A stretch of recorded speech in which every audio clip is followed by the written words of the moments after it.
Let me congratulate all of you first.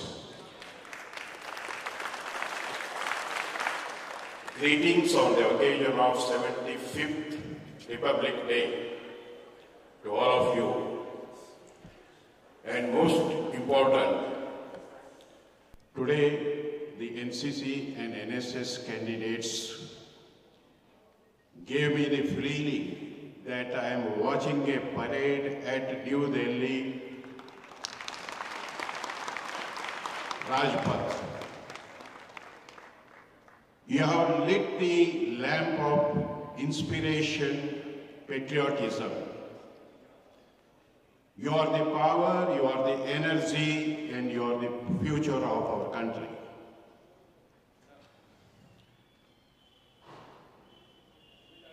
Sri Pandit Aradhya on the dais, Dr. Uday Krishna, and my colleagues at bar and other dignitaries on the dais, the NCC lovely candidates, the army officers, the teachers, staff, and other faculties and students, ladies and gentlemen, this is a great occasion for everyone to cherish because it's the 75th Republic Day.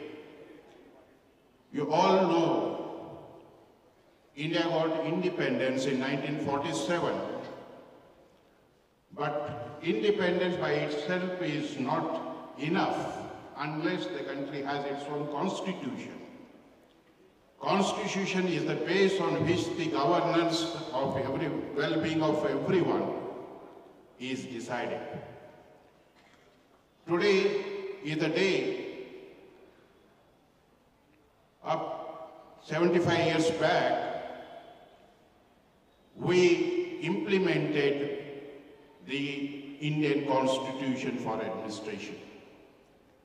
It is an inspiration of all the Indians.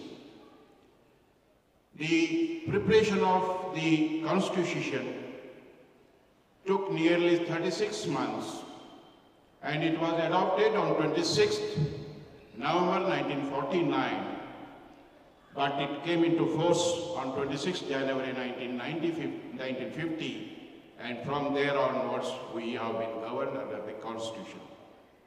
Now, what are the importance of the Constitution?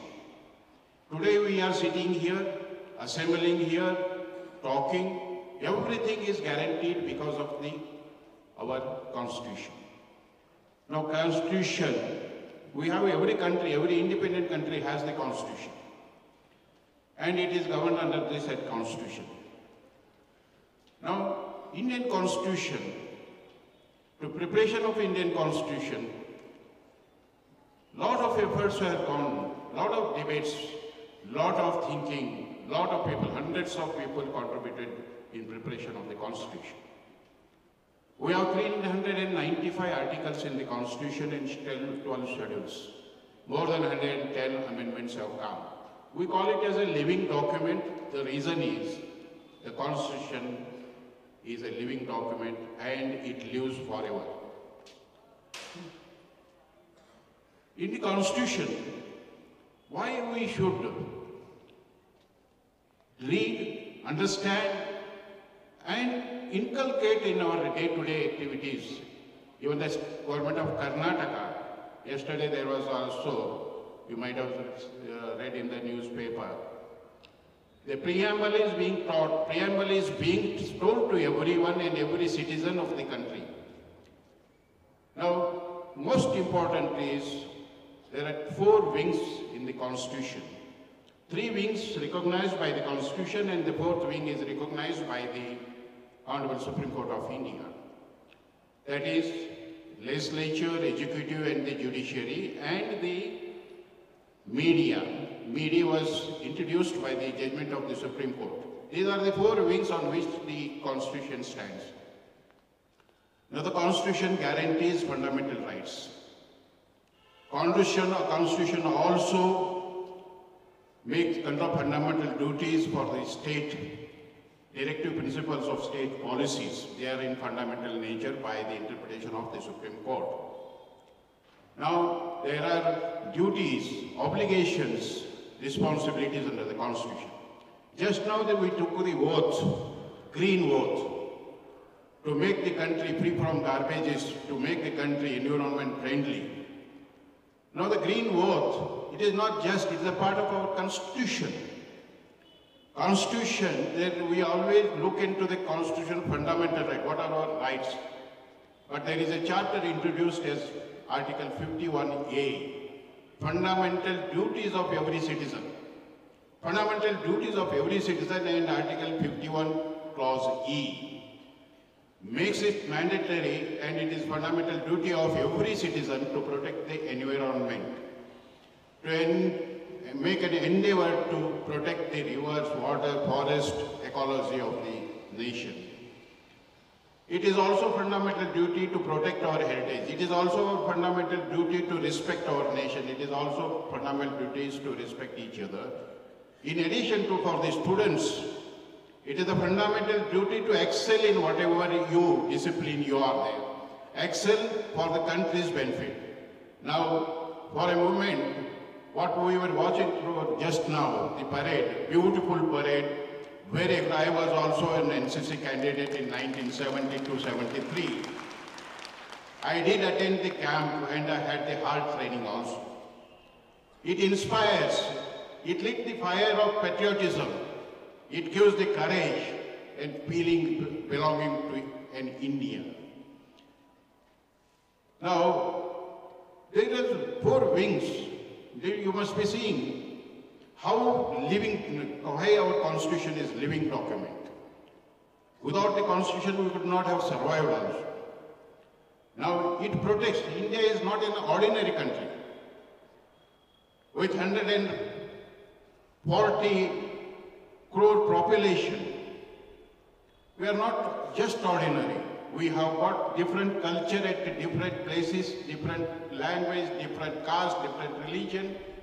With all these diversities, we are united, and it's simply impossible for any other country to live like India. It's the greatest achievement for India, and that is because the Constitution protects everyone's right. And moreover, legislature makes the law, executive implements, judiciary interprets, media creates an awareness. Now, the judiciary's contribution.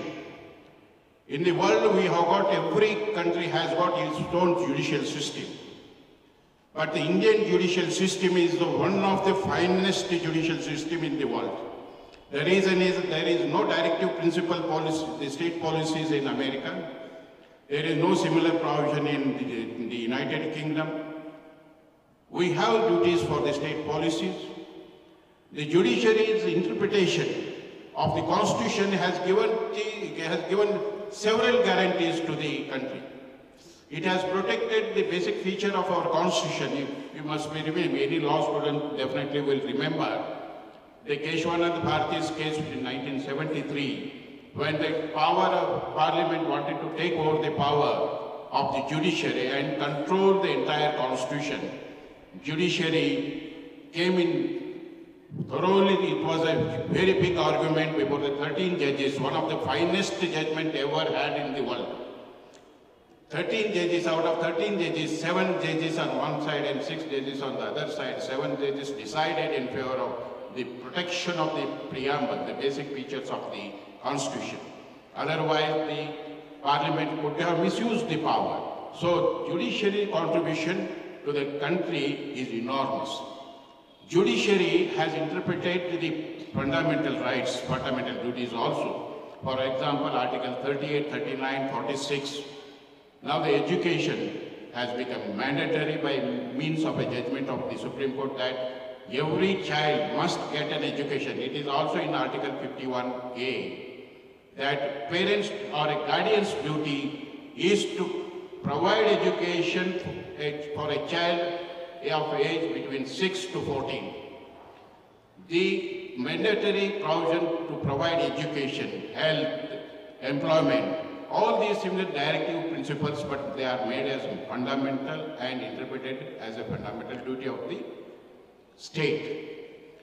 Now, day in, day out, the rights have been debated, and the Indian judiciary has been interpreting the Constitution very frequently, and even today also we have so many cases before the Supreme Court on interpretation of the Constitution. Constitution is being interpreted. For example, a simple article, Article 21, which is life and liberty, two words. But two words made a difference by interpretation by the Supreme Court, that it guaranteed the state entity, that it guaranteed the food, it guaranteed the education, it guaranteed the dignity of a man. Like that, the judiciary has been contributing. Similarly, the parliamentary power to amend the Constitution is restricted by means of a Supreme Court judgment. Friends, today we took a vote. It reminded me, because I am heading one such assignment where I am concerned with the protection of environment, particularly when about 20 years back, India was depicted as a garbage country. It is a full of dust, full of garbage, unhealthy, unhygienic country. The central government took serious note of it and brought certain amendments and rules, and it is also Article 51E. Now, what is environment? We took a vote. Environment is water, air, the sun, earth, all Panchabhuta, what we call, are the environments. Now, just recollect yourself that can you live without the air? Can you live without the water? Can you live without the soil? Can you live without the sun? Now, where from you get? These are all given divine power. These are all given by the nature. This is not created by a government or a scientist. No water can be manufactured. No air can be manufactured. No soil can be manufactured. But they are most essential for living, without which we cannot live, without which we cannot grow any crop, without which every mineral, what we stand, what we use, what we wear, everything is given by earth. Though it is given by earth without any discrimination, earth created environment for everything, every living creatures, whether it is underwater or above water, on the soil. So, which is created by a God, which is given by the God, which is given by the nature, we need not destroy it to destroy ourselves. That is the reason what the green vote you took today. Every citizen must become a responsible to ensure that not only his house, but his surrounding, his society is clean, green, to protect environment. Carbon deposit is increasing, greenhouse gas is increasing, and the seasons are changing. The reason is, and international debates are going on, how to reduce the carbon deposit. And for example, I have visited the international airport in Bangalore. International airport Bangalore is 100% renewable energy. It doesn't take the conventional energy. It is dependent on the solar, wind power, and to some extent hydropower. It is surface water, 100% surface water. It doesn't draw water from the borewell. So they are taking the issue of sustainable development and to make international airport one of the finest airports in the world. Now everyone, just now we said that to save water, save the energy. Why we should? The college, the students are the backbone of our country. They are the beginners of all the development. And my wish is that all of you who are gathered here, you must know the constitutional rights, you must know the constitutional duty, you must know your responsibilities.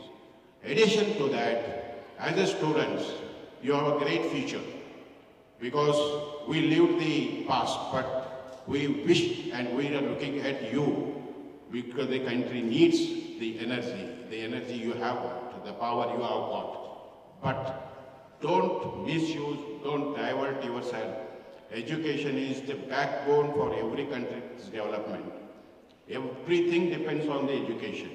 How you excel in education. Every research, for example, if you read some of the autobiographies of great personalities, none of them they were very, very ordinary. Most of those who have achieved were very ordinary.